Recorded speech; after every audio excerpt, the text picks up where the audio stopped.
नमस्कार, आप एंट्री कर चुके हैं प्रभात खबर के डिजिटल न्यूज़ रूम में। यहाँ पर ना आजकल बड़ी हलचल मची हुई है। जैसे ही आनंद मोहन जी हमारे दफ्तर में एंट्री लेते हैं, जो कि रिपोर्टर हैं झारखंड में, नब्ज़ को जानते हैं झारखंड की, बीती 13 से 15 साल से आप यहाँ एक्टिव हैं। तो जैसे ही वो एंट्री लेते हैं, हमारे डिजिटल टीम के ढेर सारे लोग उनको ऐसे पकड़ लेते हैं। वो तमाम तरीके के उनसे अजीबो-गरीब सवाल, वो कई बार उलझ जाते हैं उसमें, कई बार बड़े अच्छे-अच्छे जवाब उनको देते हैं। ऐसा माहौल बनता है जिसको देखा जा सकता है। तो उसी चीज़ को ख़्याल रखते हुए हमने ये पूरा शो डिज़ाइन किया है। इसमें बहुत कैज़ुअल और बहुत मतलब आपको ऐसा नहीं होगा कि बहुत विद्वान टाइप के लोग सवाल पूछ रहे हैं, वो जो आम लोगों के सवाल होते हैं कि अच्छा ये क्यों हो गया? ऐसा क्यों हो रहा है? ये तो नहीं होना चाहिए था या इस लिस्ट में तो ये चीज़ नहीं हुई।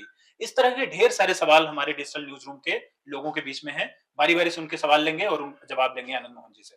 स्वागत है आपका। तो पहला सवाल राजलक्ष्मी का लेते हैं, बहुत सवाल पूछती हैं ये। राजलक्ष्मी फील्ड में भी बहुत रहती है। एकदम आनंद जी, इस वक्त मेरे मन में बहुत सारे सवाल हैं और सवाल पहले एक ही सवाल मैं पूछूंगी फिलहाल तो। अभी जो हालिया घटनाक्रम हो, जिस तरह से कई बड़े चेहरों ने जो है वो जेएमएम ज्वाइन किया, और इन बड़े चेहरों में लुइस मरांडी सबसे बड़ा चेहरा, जो कि खुद हरा चुकी है, हेमंत सोरेन को हरा चुकी है, जी। और उन्हें दुमका से टिकट चाहिए था और उन्हें दुमका से टिकट नहीं मिला तो जेएमएम आ गई। अब कल हेमंत सोरेन की तरफ से जो है जेएमएम की तरफ से लिस्ट जारी कर दी गई है। 35 प्रत्याशियों की दुमका से बसंत सोरेन को टिकट मिला है। लुइस मरांडी अब भी खाली हाथ है। तो उनकी क्या भूमिका रहने वाली है जेएमएम के अंदर? जिस टिकट के लिए आई वो टिकट नहीं मिला, जेएमएम किसी और तरीके से इस्तेमाल करने वाली है या फिर क्या कुछ? देखिए, एक तो आप आपका सवाल अ, सही है कि लेकिन राजनीति में कुछ सेट पैटर्न होता नहीं है। वो आप देखेंगे कि कोई सेट पैटर्न चलता नहीं है। चीज़ें परिस्थितियों के अनुसार बदलती है और पार्टियों का टैक्टिकल लाइन भी उसी के हिसाब से चेंज होता है। और लुइस मरांडी का आना संथाल में जेएमएम के लिए एक बड़ी चुनाव से पहले की जीत है, जिसको कह सकते हैं कि उनकी जो रणनीति है उसकी एक बड़ी जीत है। तो अब चूंकि एक ऐसे सीट के लिए वो आई थी और मुझे लगता है कि वो जब आई होंगी तो उनको पता होगा कि हमको दुमका नहीं मिलेगा, क्योंकि वो हेमंत सोरेन के भाई की सीट है, बसंत सोरेन वहां से चुनाव लड़ते हैं। तो ये तो क्लियर रहा होगा लुइस मरांडी के पास कि हम अगर जेएमएम जाएंगे भी तो किस लिए जा रहे हैं। और जहां से उनको भाजपा लड़ा रही थी उस सीट से वो लड़ने के लिए तैयार नहीं थी। बरहेट से वो नहीं हाँ, लड़ना मतलब चाहती हेमंत थी। सोरेन के हुँ, खिलाफ भाजपा को भी एक बड़े चेहरे की तलाश थी। हुँ। और चूंकि लुइस एक बार जैसा आपने बताया भी कि हरा चुकी हैं वो हेमंत सोरेन को, तो इस लिहाज से वो बरहेट में भाजपा लड़ाना चाहती थी। अब वो उन्होंने इससे इनकार किया। अब इनकार किया तो उनको एक सेफ सीट चाहिए था। तो सेफ सीट में जेएमएम जैसा लग रहा था, और जो हम लोगों की जानकारी है कि जामा सीट पर उनको शिफ्ट करने की बात चल रही थी। तो अब जामा को लेकर के कल जो जेएमएम का लिस्ट आया 35 लोगों की सूची, और आज दिन में महुआ मांझी की सूची आई रांची से लड़ने की, तो 36 कैंडिडेट्स अभी तक घोषित कर दिए जेएमएम ने। उसमें लुइस मरांडी की का जो सीट है वो जामा वो घोषित नहीं हुआ है। तो अब एक मान के चलिए कि एक स्पेस तो जेएमएम ने रखा है। लेकिन अभी जो तत्कालिक चीजें जो आ रही है कि सीता सोरेन जो हेमंत सोरेन की भाभी हैं, जो पिछले चुनाव में भाजपा चली गई थी, तो वो उनकी बेटी शायद जेएमएम के कॉन्टेक्ट में है। बहुत पुष्ट खबर नहीं है, लेकिन राजनीति में चूंकि वो गलियारे में वो जामा चाहती हैं, हाँ, जामा तो जो सिंह। गलियारे में जो चीजें चलती है उसके आधार पर मैं आपको हुँ, बता रहा हूँ। तो अगर अब उनकी बेटी आ जाती है तो एक परिस्थिति तो पैदा हो गई जेएमएम के अंदर कि लुइस मांडी को कहाँ सेट करें, हुँ। कहाँ उनको भेजें। तो जेएमएम संथाल परिवार में बहुत अच्छा कॉर्नर रखता है पॉलिटिकल लाइन का, और बहुत सीटें हैं उसके पास जहां लुइस मांडी एडजस्ट हो सकती हैं। कुछ सीटें हैं ऐसी जहां पर उनको एडजस्ट किया जा सकता है। एक तो ये आप है तात्कालिक अगर उनको एडजस्ट करने वाला, और दूसरा है कि जो जिस तरह से चंपई सोरेन गए थे और जेएमएम में कोई बड़ा चेहरा नहीं आया था, तो एक गैप फिलिंग जिसको कहते हैं, वो गैप फिलिंग लुइस मरांडी के आने से हो गई है। एक बड़ा राजनीतिक संदेश संथाल में जेएमएम ने दे दिया है। और बेशक हमको लगता है कि एक अच्छे जगह से लुइस मरांडी को जेएमएम को एडजस्ट करना उसकी राजनीतिक मजबूरी मुझे दिखती है। यानी कि जेएमएम डैमेज कंट्रोल कर रही हाँ है। जी। ठीक है। सर, मेरा सवाल ये है कि झामुमो की जो दूसरी लिस्ट जारी हुई जिसमें महुआ माझी का नाम है, जो राज्यसभा सांसद भी हैं, तो दूसरी लिस्ट की क्या मायने हैं? दूसरे लिस्ट के मायने तो खास है नहीं। वो महुआ माझी को चुनाव लड़ना ही था, क्योंकि पिछले बार भी महुआ माझी चुनाव लड़ी थी और बड़ा अच्छा प्रदर्शन था। ये बीजेपी के लिए बहुत सेफ सीट माना जाता है। अगर पूरे स्टेट में आप देखें तो जमशेदपुर पूर्वी, रांची का सीट, ये मतलब सीटें ऐसी हैं जहां भाजपा को शिकस्त देना बहुत आसान नहीं है। तो लेकिन उस प्रतिकूल परिस्थिति में पिछले चुनाव में, विधानसभा चुनाव में महुआ माझी ने बड़ा अच्छा प्रदर्शन किया था, लगभग 5,000 वोट से ही पीछे रही थी। तो बीजेपी की ऐसे गढ़ में अगर किसी नेता ने ऐसी दस्तक दी हो चुनावी, तो उसके लिए फिर सीट आप मान के चल सकते हैं कि उसी को मिलना था। तो यही है इसमें संदेश कि महुआ माझी ही जेएमएम के लिए ऑप्शन थी और कोई ऑप्शन नहीं था। इस चुनाव में सबसे अलग बात है कि एक नई पार्टी जेएलकेएम जयराम महतो की और वो कितना कारगर साबित होगी क्योंकि जैसे आमतौर पे इसको देखा जाता है कि टाइगर जयराम महतो की जो सभा होती है और जो भीड़ वो इकट्ठा करते हैं, जो उनका फैन फॉलोइंग है, वो काफ़ी ज़्यादा है। खास तौर पे एक सीट है सिल्ली, जहाँ पर से उन्होंने एक कैंडिडेट को उतारा है देवेंद्र नाथ महतो, जो कि रांची में भी बहुत अच्छी मतलब उन्होंने फाइट दी थी और लोकसभा में। लोकसभा चुनाव में और उस जिस वजह से कांग्रेस पीछे रही थी, ऐसा लोग कहते हैं कि यही रहा है। और अमित महतो, जिसने एक बार सुदेश महतो को शिकस्त भी दे चुकी है, हरा अच्छे है। खासे वोटों से दी थी। हुँ। लगभग 3 बार वो लड़े हैं और 1 बार वो जीते हैं। तो ये वो सीट पर ये कितना कारगर रहेगा ये देवेंद्र नाथ महतो या फिर वो किसको नुकसान पहुँचा रही है? जयराम महतो की पार्टी जो है, वो इंडिया गठबंधन को नुकसान पहुँचा रही है या फिर एनडीए को नुकसान पहुँचा रही है? इसका पूरा एक आपसे एक जी, चाहिए। आपने बड़ा ही खतरनाक सीट जिसको हम लोग कहते हैं कि मतलब जिस पर पूरे राज्य की नज़र रहेगी, उस सीट के बारे में आपने पूछा है। वहाँ से आसू को सुप्रीमो अ, एक और सुदेश महतो हैं, जो लंबे समय से वहाँ राजनीति कर रहे हैं और एक पॉलिटिकल कह सकते हैं कि आप वो आधार हैं, एनडीए का मजबूत आधार है।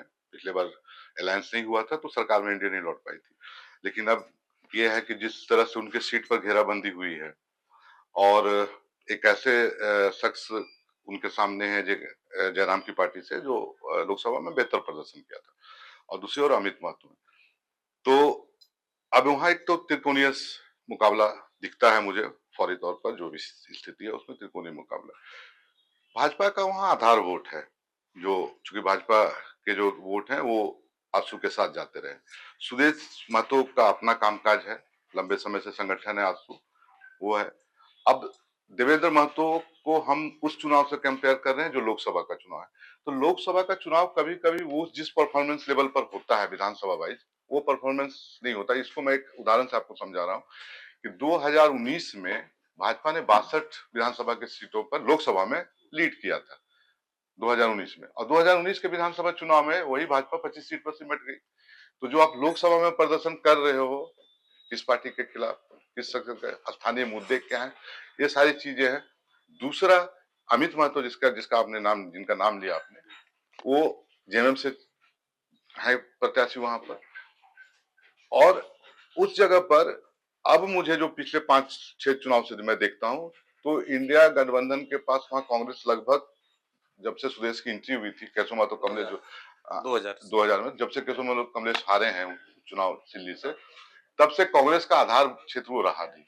एक पर्टिकुलर वो सुदेश महतो की गढ़ हो गई जिसमें जब कोई आया कोई जीत गया वो बड़ा नेता के रूप में बच कर गया क्योंकि वो हराता है तो बड़ा नेता।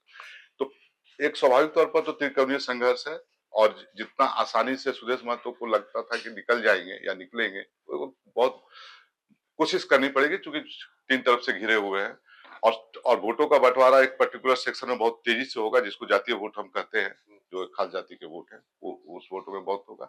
और देवेंद्र महतो वहाँ एक नए चेहरे हैं, तो एक मामला अगर मान लीजिए कि सुरेश महतो के साथ एंटी इनकम्बेंसी का फैक्टर अगर आ गया, तो उसको एक नया चेहरे के रहने के कारण कुछ ये चीजें होती हैं। अब अपना स्ट्रेटेजिक पॉइंट है एनडीए का कुछ ऐसा, तो बहुत कांटे की टक्कर मुझे सिल्ली में दिखती है और सबसे मतलब 2 5-10 सीटें जो मैं झारखंड में देख पाता हूँ जिसमें बहुत रोमांचकारी मुकाबला होना है, उसमें एक सिल्ली है जिसका सवाल आपने पूछा। और जेएलकेएम का मतलब क्या परफॉर्मेंस है पूरा झारखंड में? कैसा साबित हो सकता है? अनटेस्टेड है?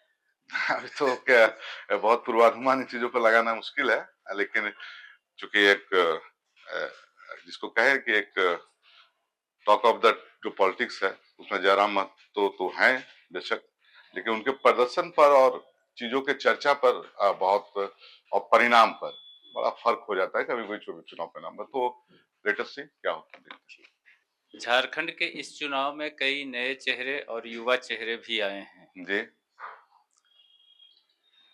उन युवा चेहरों से युवाओं को उम्मीद है।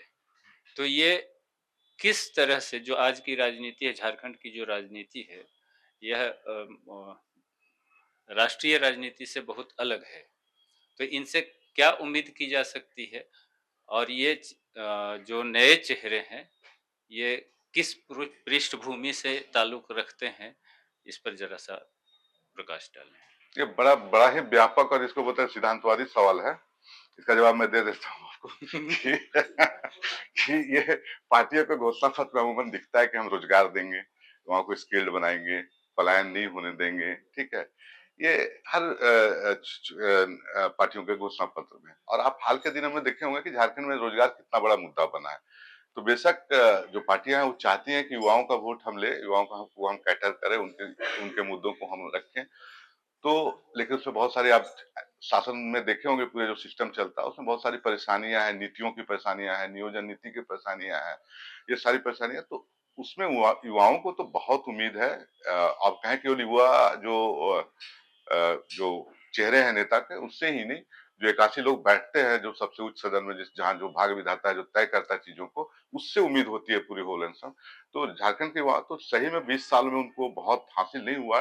मैं तो सीधे तौर पर कहता हूँ कि ठगे गए हैं, फरेब हुए। शासन में किसी का नाम नहीं ले रहा हूँ, लेकिन ये तो है कि यहाँ के युवा निराश हैं, जो चीजें दिखती है। तो बेशक जो भी राजनीतिक पार्टियां होंगी आने वाले समय में इन चीजों को दुरुस्त करेंगी। एक छोटा-सा सवाल मैं पूछ रहा हूँ। झारखंड में जहाँ तक मैंने देखा है, यहाँ के लोगों को, चाहे युवा हों या आम आदमी हो, आम नागरिक हों, 4-5 बुनियादी चीज़ों की आवश्यकता है। उसमें शिक्षा, चिकित्सा, आवास, भोजन, रोटी, कपड़ा, मकान, शिक्षा, चिकित्सा और रोज़गार। पिछले जब से झारखंड अलग हुआ है तब से लेकर के अब तक इन सुविधाओं में हमेशा कहीं न कहीं कमी देखी जा रही है। सरकारों ने काम करने का दावा किया, लेकिन बहुत कम ज़मीनी स्तर पर ये दिखाई देते हैं। ये जो नई सरकार बनेगी, चाहे जिस किसी की भी बने, क्या इनकी रणनीति होगी? ये राजनीति जो अभी की है, उससे क्या लगता है? अच्छा, अभी जो राजनीति दिख रही है उसमें अभी जो चुनावी राजनीति चल रही है, लोग मैंने घोषणा जो कर रहे जो हैं, इश्यूज हैं उनको, दावे कर रहे हैं, वादे कर रहे हैं। जो इश्यूज है उसको एड्रेस करेगी कि नहीं सरकार आने जी, वाली। जी। सरकार तो आने वाली, अब जिनकी भी सरकार आए, वो आने वाली सरकार पर निर्भर करता है कि उनकी नीतियां क्या है और नियत क्या है, वो उस पर है। लेकिन एक तो है कि मौलिक जो बुनियादी जो समस्या है झारखंड की, जो आप बोल रहे हैं बार बार, तो उन समस्याओं को तो सही में 20 साल में किसी सरकार ने एड्रेस ढंग से किया नहीं। और एक बड़ी बहुत विजनरी कोई सरकार बनी, तो उसके पीछे देखिए विश्वजीत जी, पहले के जो जो मतलब अगर आप रघुवर दास के कार्यकाल को और हेमंत जी के कार्यकाल को देखेंगे, रघुवर, तो ये थोड़ी स्थिर सरकार 10 साल में पिछले बनी है। तो झारखंड तो पॉलिटिकल इंस्टेबिलिटी की भेंट चढ़ते रहा। पहले की सरकारों ने इतनी राजनीतिक अस्थिरता रही कि जिसने विकास का मॉडल ही नहीं तैयार होने दिया झारखंड के अंदर। किसी सरकार का कार्यकाल 18 महीने, किसी का 2.5 साल, किसी का 3 साल। आप लोग उस समय से हैं झारखंड में। तो एक राजनीतिक अस्थिरता ने इसका दंश झारखंड ने झेला है। उसके चलते जो विकास आपको दिख रहा है वो विकास आज है नहीं। और अब जब स्टेबिलिटी आई है, पिछले 10 वर्षों से एक स्थिर सरकार काम कर रही है, 10 सालों से झारखंड में, तो कुछ चेंजेस भी आपको दिख रहे होंगे बुनियादी तौर पर, इंफ्रास्ट्रक्चरल चेंज आप देख पाते होंगे।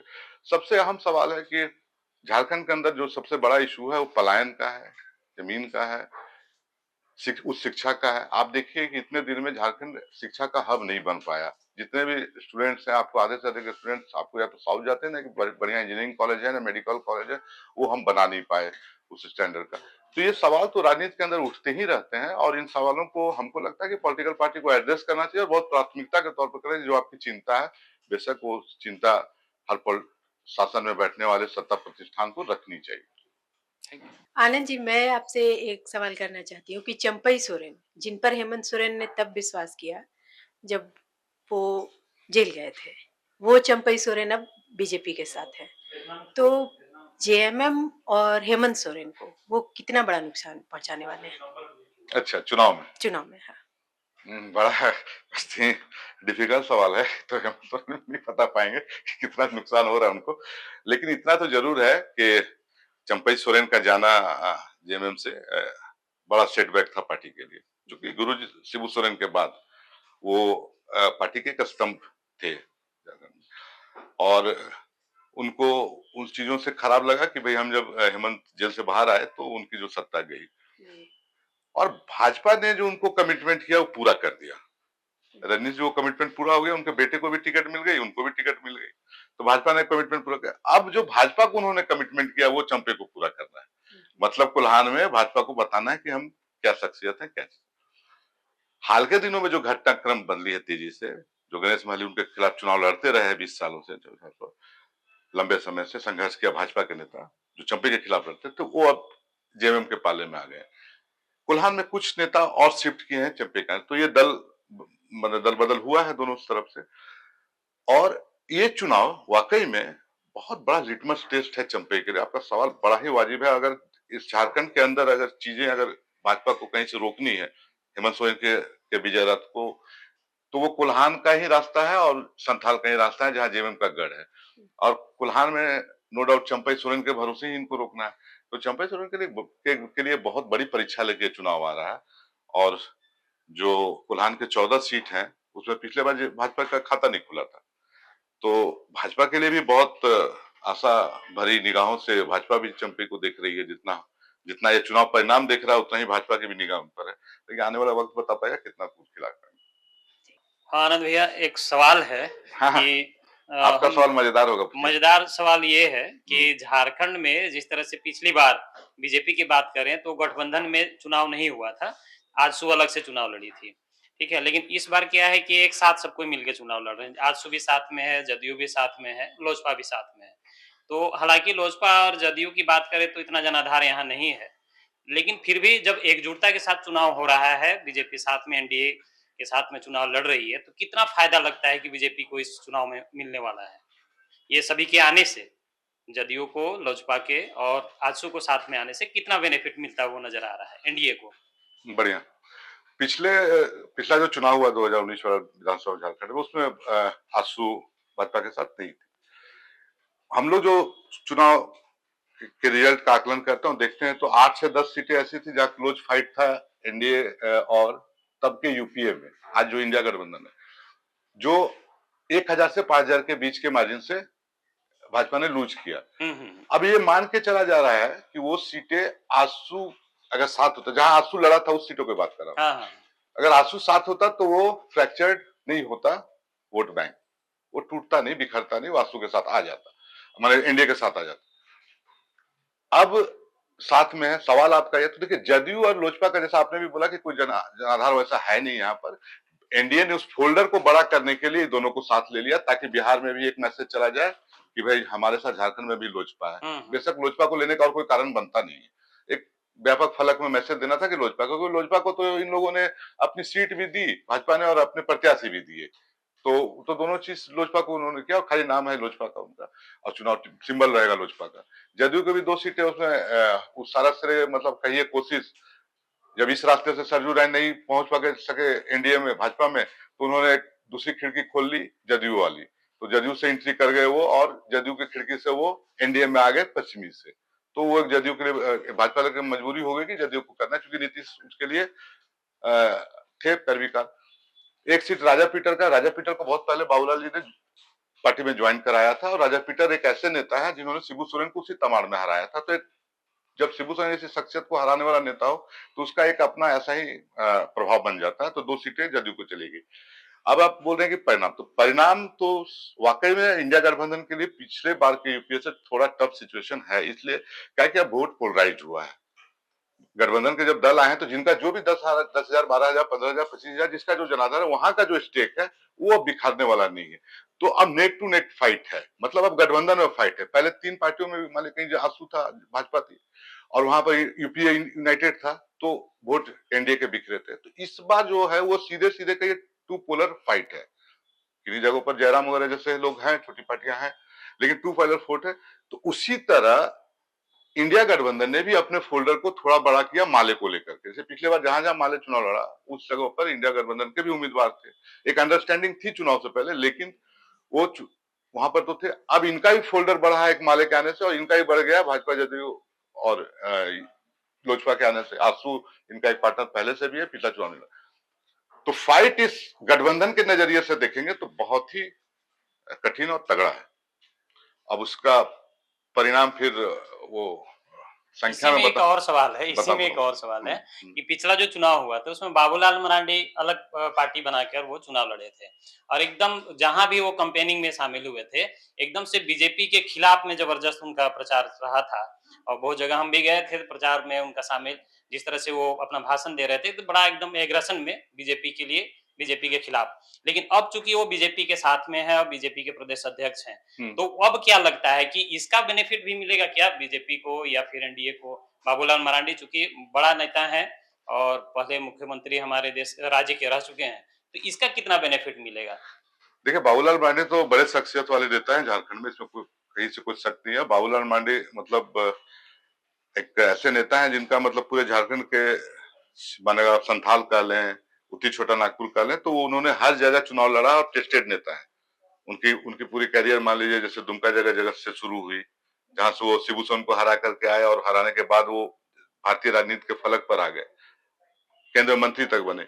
फिर वो रामगढ़ से चुनाव जीते, फिर वो राजधनवार से चुनाव जीते हैं। तो एक ऐसे नेता हैं जो पूरे झारखंड में उनकी अपनी एक पहचान और प्राइड है। और भाजपा से 14 साल अलग होकर के जब जेवीएम के रूप में वो चले तो निसंदेह भाजपा को तो कहीं ना कहीं डैमेज था, मतलब अपने हिसाब से वो एक नैरेटिव सेट कर रहे थे। तो भाजपा तो बहुत पहले ही उनको अपना फोल्डर में ले आई 2019 में। तो भाजपा के आने बाबूलाल जी के आने का तो फायदा निसंदेह भाजपा को मिला है और मिल रहा है। भाजपा ने भरोसा भी किया, प्रदेश अध्यक्ष बनाया है। एक तरह से कहिए तो पूरा चुनाव का जो अभी कैंपेन है उसके कैंपेन मास्टर है वो हेमंत बिश्व शर्मा, शिवराज चौहान के साथ पूरे कैंपेनिंग में। तो भाजपा को तो फायदा है। आनंद जी, अभी आप बता रहे थे कि गठबंधन अभी 2 ध्रुव पे चुनाव होना है झारखंड में, इंडिया फोल्डर और एनडीए फोल्डर दोनों लड़ेंगे। लेकिन इंडिया फोल्डर ने बहुत कोशिशों के बावजूद लेफ्ट को अपने साथ नहीं लिया। इसको आप किस रूप में देखते हैं? एक बार पहले इस पे बात करते हैं, फिर इसके बाद एक और सवाल लेते हैं आपसे। अभी तो आपका जो एक पहला कि लेफ्ट को नहीं लिया उसमें अभी समय नहीं पार हुआ है। अभी कुछ इंडिया गठबंधन के पास सीटें हैं, जहां भी हम लोग बैठ कर बात कर रहे हैं, तो सीटें हैं जहां पर कि प्रत्याशियों का घोषणा होना है, तो माले से उसकी बात चल रही है। अगर आप लेफ्ट होल एंड सम पूछ रहे हैं जैसे सीपीआई सीपीएम सबको मिला के, तो देखिए ये जो भी गठबंधन में जब सीट शेयरिंग होता है ना तो आपकी ताकतों पर होता है कि आप कितने ताकतवर हैं, आपका वोट का बैंक क्या है, आपके साथ आंकड़े कितने हैं। तो मैं बताऊं कि सीपीआई और सीपीएम, मैं लेफ्ट को भी देखता हूं उनके नेताओं से, तो जो सीपीआई और सीपीएम है वो लगभग सिमट चुके हैं झारखंड से। और जो जब टेबल टॉक पर ये बैठे बैठे होंगे या इंडिया गठबंधन ने बैठाया होगा जेएमएम और कांग्रेस से, तो ये कहीं पर भी वैसी प्रभावशाली सीट अपना नहीं गिना पाए होंगे। माले चूंकि इसलिए इनके साथ निगोशिएट कर पा रहा है कि उनका एक विधायक है बगोदर से, विनोद सिंह, राजधनवार में वो जीतते रहे। बाबूलाल मरांडी को भी वहां राजकुमार यादव ने एक बार हराया था। और माले और मासस का जो मर्जर हुआ तो निरसा इनके पास स्वाभाविक रूप से चला गया जो मासस का हुआ करता था। तो अरूप को तो इंडिया गठबंधन ने अपने सीटों को फजूल में इधर उधर करने के लिए लेफ्ट के वाम एकता के नाम पर नहीं किया, क्योंकि वाम एकता तो इनको बनाना था, माले सीपीआई सीपीएम को, वो तो बनाए नहीं। आप पहले बना के आते तब आप इंडिया गठबंधन से निगोशिएट कर पाते। तो ये तो वाम एकता तो बिखरे हुए कभी झारखंड में खत्म हो चुका। अब इन माले से निगोशिएट करना था इंडिया गठबंधन को। तो माले 4 सीट मांग रहा है, बगोदर, राजधनवार, निरसा और एक सीट है सिंदरी। ये 4 सीट का उसका नेगोशिएशन है। अब राजधनवार में फ्रेंडली फाइट की नौबत आ गई है कि माले का भी उम्मीदवार राजकुमार को उतार दिया कल, और आज कल देर रात जो जेएमएम ने लिस्ट जारी किया उसमें राजधनवार से उन्होंने निजामुद्दीन अंसारी को उतार दिया। अब मालिक का और का इंडिया गठबंधन से बात बिगड़ता दिख रहा है। लेकिन इसमें जो है डैमेज कंट्रोल अभी तक जो सूचना है हम लोगों के पास कांग्रेस कर रही है। ये जो जेएमएम और उसके बीच का जो मामला बिगड़ा उसमें कर रही है। अब हो सकता है कि एक रास्ता ऐसा भी निकाला जा सके कि एक सीट पर हम लोग फ्रेंडली फाइट कर लेते हैं, हाँ, और बाकी 3 सीटों पर हो, जो लगता है मुझे जो दिख रहा है। या ऐसा भी हो सकता है कि बात ना भी बने, क्योंकि मैं जानता हूं और जो मेरी अपनी सूचना है कि राजकुमार यादव से कंप्रोमाइज माले नहीं कर सकता है कि उनको चुनाव नहीं लड़ाएगा, वो उसके 2-3 सीटों को इफेक्ट हो जाएगा।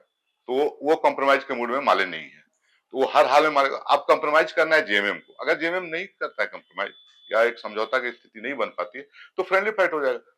अगर नहीं हुआ तो माले जमुआ में भी कैंडिडेट देगा, जहां केदार हाजरा बीजेपी से आए हुए जेएमएम के कैंडिडेट हैं, जो अब तक के मुझे राजनीतिक दशा दिशा दिख रही है, हो सकता है बदल भी जाए। कोई इसको मतलब ISO 9009 नहीं माना जाए, बदल भी सकता है। चलिए एक सवाल अब ये पूछ लेते हैं आपसे कि राजनीति जो है वो विचारधारा की लड़ाई है आमतौर अच्छा। पे।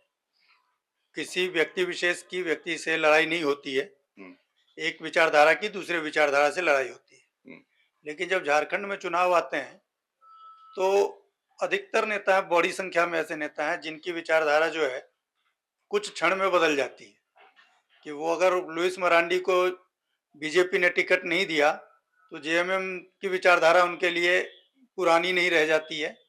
अगर बीजेपी के नेता को टिकट नहीं, जेएमएम के अगर किसी नेता को टिकट नहीं मिलता तो उसको बीजेपी ज्वाइन करने में कोई दिक्कत नहीं होती है। तो ये विचारधारा जो है बदलता है नेताओं का, तो कार्यकर्ताओं की क्या दशा होती होगी उसमें?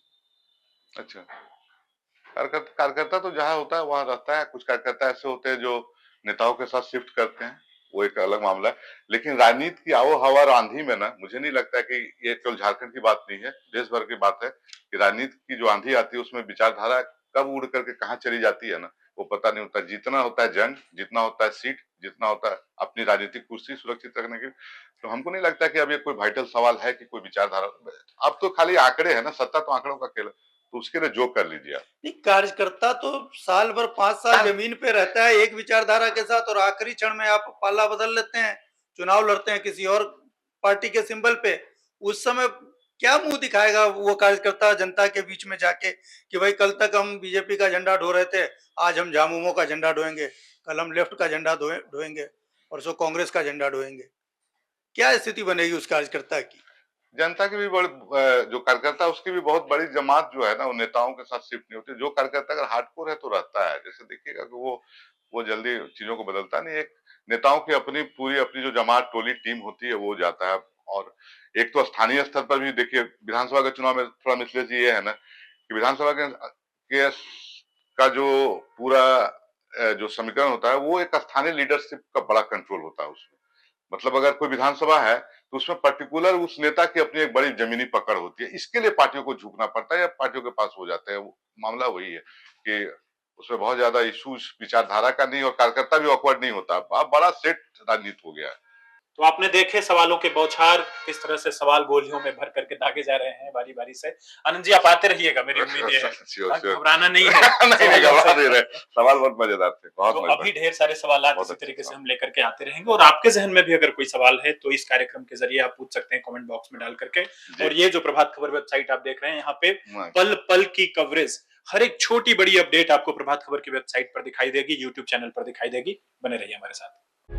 प्रभातखबर.com, विश्वास वही, रफ्तार नहीं।